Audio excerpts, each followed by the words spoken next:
all you shining stars, and welcome to my channel, Shining Star Soup. It's What's the Soup Saturday, where I'm going to talk a little bit about my time as a supervisor at KFC. Kind of a confession video towards the end, but more answering things that you might be curious about what goes on behind the scenes, as far as what is the gravy really? What is deep fried, what isn't, what about the salads, and just some little extra things that you might not have known if you're always curious about. So I'm going to start off talking about what goes on in the kitchen. In other words, behind the scenes, the lovely little cooks. As a supervisor, at the location where I worked at, you had to know every station, which makes sense, especially if you were, being responsible for the opening and the closing and the cash outs, and you had to know how to cook. You had to learn how to do the drive-through, the sandwich station, the fry station, and the front. I did get a little bit of an opportunity to be a cook, and I have to say that being the cook was my favorite area of the KFC, just because I didn't have to deal with people. I didn't have to deal with the outrageous requests and the rude customers and the speed. It's pretty laid back in the kitchen. All right, so when I came in the morning, you were always there an hour before the shift started. And that was mostly as the cook to, cook the chicken. And they had a freezer where nothing is really, it's separated into these bins. And in these bins you have your keels. It's not called chicken breast, it's called a keel. And your wings and your legs and everything was separated, but they ended up cooking it to where it was called a head, right? And everything is charted and everything else, so that you know what to put in. Now basically, the one I worked at had 3 cookers, and the cookers are like really big industrial size pressure cookers so everything was timed. So like when people would say that their chicken was raw, it's pretty much actually impossible for the chicken to be raw in the middle, because everything again is timed and pressured. And yeah, I mean, they've been doing this for how many years in these little pressure cookers. It was possible for things like the Big Crunch sandwich to have been undercooked. Actually, no, it's not possible either, because everything again has a timer on it to prevent all the chicken from being undercooked. So very, very rare. In the time that I worked at KFC, I did not have somebody come in and say their chicken was raw. So that I don't understand how that can happen, and I've never seen any raw chicken. Like KFC was, and now I can freely say I used to work at KFC because I don't work there anymore, so I don't even care if one of my old employee fellow coworkers see this video. Whatever. I'm not giving any top secrets away. At least I don't think I am. Oh hey, we're gonna go back. Alright, so there are these tables, and in the table is this kind of blade. I'm talking about the chicken first. And you press a button and the blade turns, and what it does is it sifts the flour into this big bin. It's double sifted, and then it comes out and you pour it in a bin, and everything is hand breaded. At KFC, it's hand breaded. The wings were kind of a pain in the butt because you have to break the wing, right? And you have to, of course, feathers did happen, so you'd have to make sure that you were picking the feathers off the wings. Again, sometimes it happened where feathers would still end up on there because you're dealing with raw chicken, and you have to pick the feathers off. It happened once in a while, but sometimes, hey, those feathers got deep fried as well. And then everything gets set into these grates, kind of, and the grate was separated into 4, and you would have to put your put the chicken on it. 1 head, 2 head, 3 head, 4. And then you would have to do it certain times of the day. Obviously, in the beginning of the day, they would only put down 2 heads. During the supper time and the rush hour, they would put down 4 heads. And they would just stack it, bread the chicken, stack it, slide it into the pressure cooker thing. The pressure cooker is all timed, and it would beep when it was ready. You have this bar, this industrial bar that you would pull out, lift up, and up would come the chicken and a bunch of steam, and it was dangerous. And I mean, people did get burned quite a bit because it's hot oil in there. And they also did tenders that way. So tenders would come pre-cut, pre-formed, and yeah, you do the tenders in the double sifted flour as well, and you would have to stack the little crate thing, and that of course would have a different timer as well. So those actually went into the pressure cookers, and then from there it would go into the warmer for the front to take out the chicken.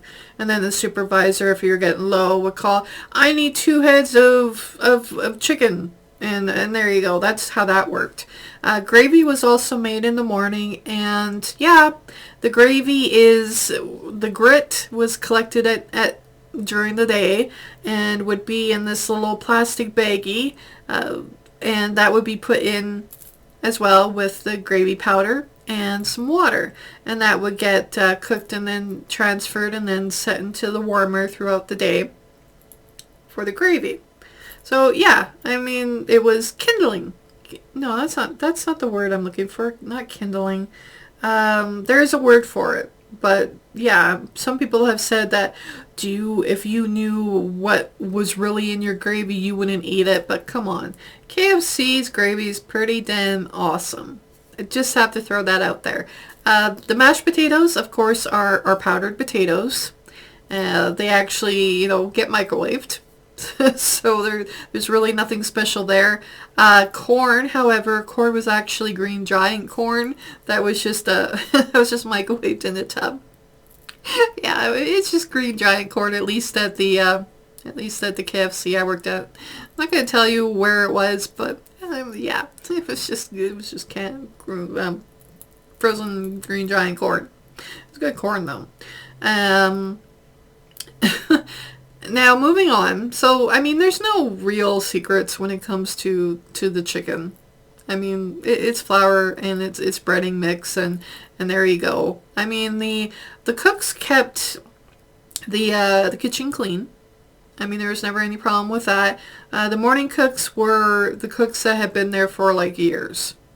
So they knew everything. They had a certain way to run it, and training. I did train with one guy who was very hard to understand, and he was kind of gruff, so I didn't really want to upset him, and I just wanted to catch on quick and kind of, enjoy my time as a cook, even though it didn't last long. I just needed to know the cooking station as the supervisor.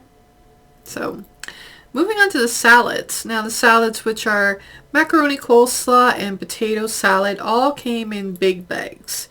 And the big bags would be cut, and we'd have so many medium, smalls, and larges that we had to fill for certain days. Weekends were obviously usually more busy, so you'd have to fill them up. It's all bagged. It's all everything.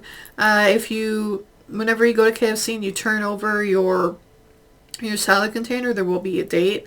It was either 2 or 3 days that the salad was good for after it was out of the package and dished in.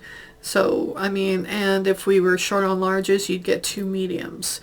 So if you ever gone and you were like, oh, I ordered a large salad, I have 2 mediums.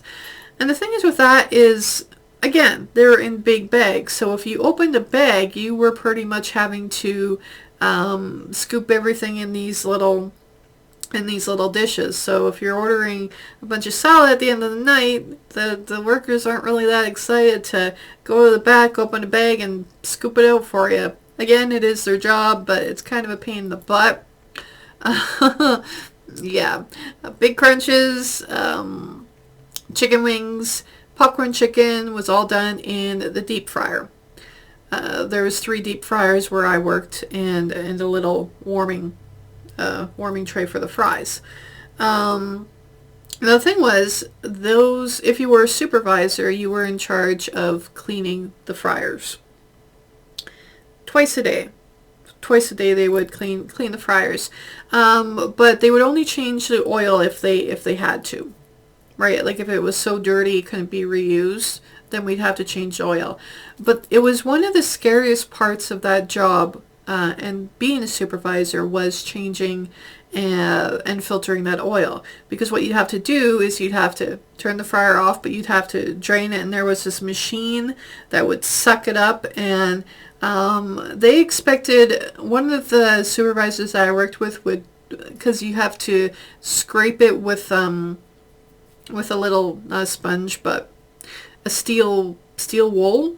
You'd scrape it to clean off the edges, and one person would just go in there and do it by hand, but I always had to have gloves. And of course, the gloves that they had provided were gloves that had been there since that KFC opened, so we're talking like 8 years. So they offered no protection, and you 100% would feel the heat. And so I ended up actually going off Amazon and buying my own gloves, which cost $60. But to me, that was worth it, because those gloves were, and they weren't replacing them, you know, and I'd end up getting little bumps on my hands, because who knows whose hands were in those gloves after all that time. And yeah, long story short, I ended up getting my own gloves, and those gloves were always covered and caked with oil and grease, and it was terrible. And the reason why it was so hot, because after this machine would be like filtering the oil, doing its thing, you'd have to get in there with the same attachment from this one, this machine that was being used, and with a very hot grease, you would further clean the edges of the fryer. And if you didn't angle it right, that hot oil would spray back up. And that happened to me a couple times, where very, very hot oil would just spray. I got burned a couple times, but luckily I didn't hit myself in the face with any hot oil. That would have sucked. So yeah, no, that was the one part I hated most of all, was dealing with the fryers. Okay, so I talked about the chicken, I talked about everything that was deep fried, the gravy, the salads, the sandwiches were kind of a pain in the butt, especially when you were making the wraps, the twisters. I hated doing the twisters, because the bread that they used was good for about 4 or 5 days, but it was a pain in the butt, because you had a little toaster as well, where you'd put the twister on it, and then you hold it and it beep, and then you just yeah, so you just slide that in. I can't actually think of anything else that I wanted to add. Oh, confession time. I did say I would make a couple of confessions towards the end of the video. So, the nice thing about working there was that the meals were free. You got one meal. You got one meal for free, no matter what. You technically weren't allowed to have a cheesecake without paying 50% for it. Yeah,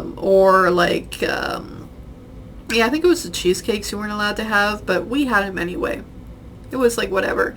And at the end of the day, if there's any leftover chicken, they did donate I'd say about 90% of it, where the chicken would get donated to a program, at least the KFC where I worked at, baked at the end of the night. But if there was still more on top of that, the staff got to take it home.